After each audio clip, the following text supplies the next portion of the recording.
Well, he is a part of a two-tier system of justice, but not in the way that he thinks he is. He is getting way more concessions than the average criminal defendant would get. He's getting delays. He's got access to all kinds of lawyers that are filing this and filing that, delaying every trial.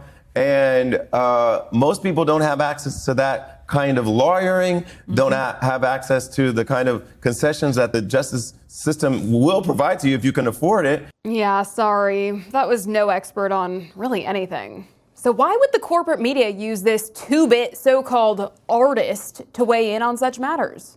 Oh, yes, that's right. Because we're in a literal clown world and he's a compromised circus performer being told what to do by the ringleader. Joining us now to discuss, a real media expert, director at MRC-TV, Eric Scheiner. Eric, thanks for being with us. I mean, can you imagine there are still people living amongst us who think this isn't straight up state propaganda? I mean, how much was he paid for this appearance? Well, first of all, I mean, who doesn't turn to John Legend when it comes to matters of social issues, economic issues, justice issues? My mind immediately goes, John Legend, what does he have to say about this?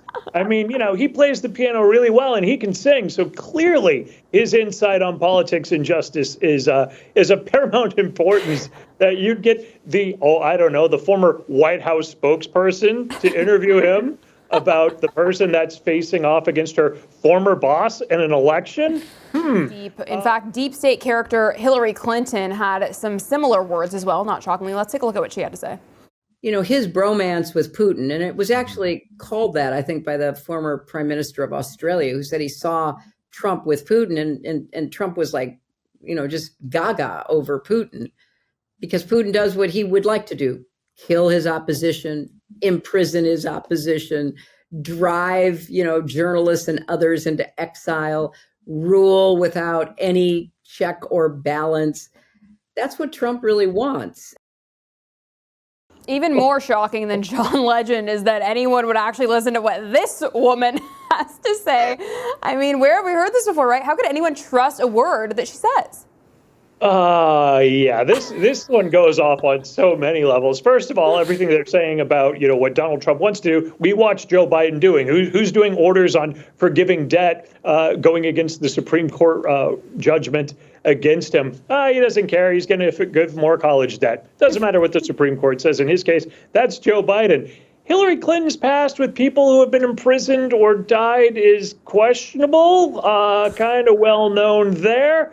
So for her to be the expert talking about, you know, Trump wants his enemies imprisoned or dead is really kind of ironic in a way. You know, there's been a lot of questions about the Clintons' past there. So this is, you know, just trying to flip the script. And of course, everything that they're saying is actually happening to Donald Trump. Who's the one that's being prosecuted by, she never mentions it, Democrats and Democratic prosecutors? Oh, that would be Donald Trump. Who's the ones that would have put him in prison? Donald Trump. Who's the one whose opening court volley was someone from the Biden DOJ?